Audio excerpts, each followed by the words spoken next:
Hi, internet people. So this week's Lucifer had a pretty intensive body count. So this was Welcome to Stabby Town.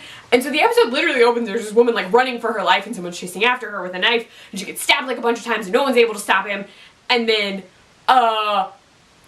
everyone shows up and Lucifer identifies the stabby implement. I was gonna get a butter knife for this, but I decided against it. So he's like, yeah, that's not a movie prop, I have to go. And he like leaves, like suddenly leaves. Turns out that it's the blade he buried.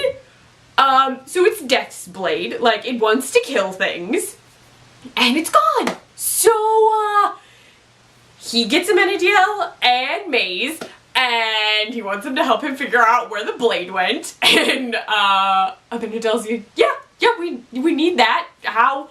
Why? How is it gone? Because literally the grave is completely disrupted. And Maze is like, okay, whatever, no thanks, we're good, the humans will be fine, and Lucifer's like, no, we have to find it. So, Amenadiel and Maze are actually working together because Lucifer is like working the cop side and he's like sending them secret tips so they can go like hunt for the blade. While this is all going on, Dr. Linda is still coming to terms with the whole like Lucifer is actually Lucifer thing. So all of his therapy sessions tonight, she's the one basically getting therapy because she's like, Lucifer will try to talk to her and like in the intro he's talking about the sandwich that he gets from Chloe, and then Dr. Linda winds up asking him about Hitler. And he's like, the sandwich is Hitler? What? Because she can't concentrate. She has no idea like how to stay focused right now. He realizes that he can't tell Chloe that the blade is connected to him, so he asks Ella for help. And in order to get help from Ella, he offers to trade favors with her. And she's really like, we don't need to do anything. Like, I can just do a favor for you. It's fine. He's like, no. It's like tit for tat sort of thing. And so she's like, fine, whatever. So she tells him that he has to do this thing for her. He totally doesn't want to do it, but you know, it's gonna happen. We don't get to see what it is till the very end. So she's helping him try and figure out who was at the hole, because there's a shoe print. So she casts the shoe print, but she has to figure out what shoe it goes to, like how to relate any of this to anything. Yeah. So things get a little jealous because Chloe thinks that Ella and Lucifer are like getting together. We know they're not, but she doesn't. So they figure out that the woman who died was going to this like yoga studio that's called the Glory Path. I think that was it. Yes. The person there, the one that they talked to was her friend, and he's like, I can't think of anyone who would have a problem with her. But Lucifer's like, she needs to write down like any petty grievance because, yeah, the blade will cause you to just kill people for any reason, really. If you have any issue with anyone, the blade will want you to kill them. So Ella is investigating and she says, well, she can't really track down the shoe, but she did find a piece of paper. So, yeah, that paper, she like hasn't figured out what to do with the shoe thing yet, or she's working on it. The issue is the piece of paper tracks Lucifer to a law firm. Yeah, his mother's law firm. And she totally like gave directions to all of her clients. Well, the ones she thought would do terrible things because she's trying to get God's attention. And so this is her grand plan. Like, they'll get the blade and they'll kill tons and tons of people and God will be like, oh, I have to intervene. And Lucifer's like, oh my, terrible plan. He's very upset. I mean, that's really not a great plan. Just, it's really not. It's really just carnage is what it is. So they send, so Chloe and Lucifer are investigating still. Chloe doesn't understand why he's like spending so much time with Ella, but Ella's the one who's like getting all the case stuff worked out. They're trying to figure out like where the blade could have gone. This episode went by super fast, just FYI. We flash back to Dr. Linda a few times where like Lucifer's trying to talk to her and she's still like super distracted by the fact that he is the devil, which is really fun. Maze and Amenadiel wind up tearing apart an office because it's the client who had the blade, but they don't find it. Then there's, I know, sometimes I get out of chronological order, it happens. There's also another murder at the yoga studio. There's like a massive stabby hot potato. Like, everyone who goes to the yoga studio is dead. But no one can, like, they all were involved sort of somehow.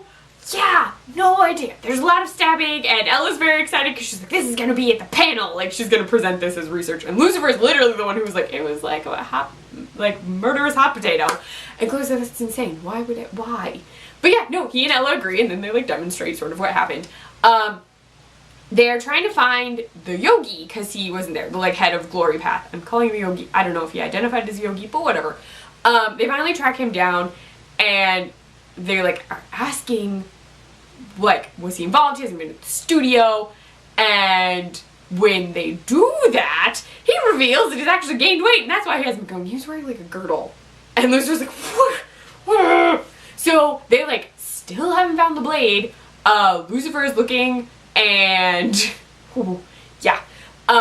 They finally find the blade, but the issue is, yeah, they find the blade. The woman we met at the yoga studio who's actually stabbed yogi guy, who had a bunch of assault cases and stuff against him, she does not directly say that she was assaulted, but she was raped. There's no way around that. And then she stabbed him, and Lucifer tells the cops, like, it was self-defense, like, he attacked her, like, did it, because no one was there, only he was there. When they're going to bag the evidence, the blade is gone, and Lucifer's like, Chloe's like, who would take the blade? Lucifer's like, oh, they couldn't help themselves. He goes outside, and sidebar, I didn't mention this earlier in the episode, Dan was super mad because someone's been stealing his pudding cups. Just keep that in mind.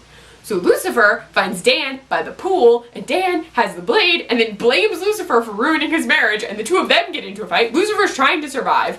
And while all that's going on, we learn that even though he led with "you ruined my marriage," Lucifer gets him to say, like, it wasn't the marriage, it's the pudding cups. He knows that Lucifer's been eating his pudding cups. So really, this whole giant fight to the death is over pudding. Pudding. Which is really funny. I mean, as long as Lucifer's not dying. Yeah. He also, once the fight is done, Lucifer gets the blade. Earlier, he and Ella had realized that the shoe prints were similar, between locations. So she's figured out that Lucifer's secret grave problem is connected to this case, and Lucifer's like, you have to take it on faith, like, I can't tell you. So she's basically, like, believing him. This led to more jealousy with Chloe. After getting the blade, Lucifer and Chloe talk. He does not tell her that he has the blade. She says, if you're sleeping with Ella, like, don't, like, that's not okay. And he's like, we're totally not sleeping together. I wouldn't do that. And she's like, oh. So Chloe was super jealous, whole episode. Back at Lucifer's apartment, Amenadiel is there, and Lucifer has the blade, and they're, like, talking about hiding it from Mama Morningstar, and then she suddenly appears, and then she's like, you didn't let it go kill people enough. Yeah. So Lucifer can't hide it, but he has the blade. Mama Morningstar wants to unite and, like, reunite the family, which I don't think is what she wants to do. I think she wants to lead Lucifer and Amenadiel against God. That's my thought for her, because I don't think she wants to reconcile with God. I just don't. So she tries to convince Lucifer. He just gets pissed. Like, the blade is doing its bladey thing, because she's like, yeah, we should be together and go back to heaven. Like, Lucifer wants to stay on Earth. Earth is his home, and he doesn't want to leave his home, even though his mother does. But Amenadiel agrees with the mother that they should, like, they should go reunite the family. And yet, no, it's not going to be good. We also learn that Ella's favor from Lucifer was going to church. We never actually see him go inside the church, but I mean, he could. I don't know. We didn't see the end of it. It's possible. But yeah, these episodes are really good this season. Like, first season was good, but the writing this season is so awesome. Like, seriously, it's really good. And I always feel bad in these recaps because I get excited and jump around a lot. I do that in all my recaps, just as an FYI. But it's just so, like, the writing is so good. There are so many dirty jokes. Glory hole, ideas coming in the shower, and then a segue into women in the shower. There were a lot of dirty jokes. Maze and Amenadiel also got a little sizzly. There's definitely some tension still between the two of them, so I'm wondering how that works. Yes. These episodes are just getting so intense. I'm so excited. I'm loving this season so much. And this one was, this episode was a little more lighthearted than last week, so there was more humor. Watching Chloe be jealous was an interesting addition. So, like, while Lucifer is, like, doing his own, like, crazy hunt for the blade, Chloe is sort of like, really? Like, she's super judging what's happening. I also thought it was funny that the major battle was literally pudding. I found this box of pudding specifically for this video. I did not buy it, it was in my cabinet, but pudding. So I'm just emphasizing that I have pudding. I have a prop, even though I don't have a blade. But yeah, let me know what you thought of this episode of Lucifer and what you think of Morningstar. I do not trust her. The writing for her is good, but I so do not trust her. If you like this video, please give it a thumbs up. If you want to see more of me, please subscribe. You can find me on Twitter at Kleffnotes, on my blog, kleffnotes.wordpress.com. I write for the Nerdy Girl Express, thenerdygirlexpress.com. Run their Snapchat, the Nerdy Girl EXP, and I post recipes on the iZombie Sport Group site, iZombiesportgroup.com. Bye, internet people.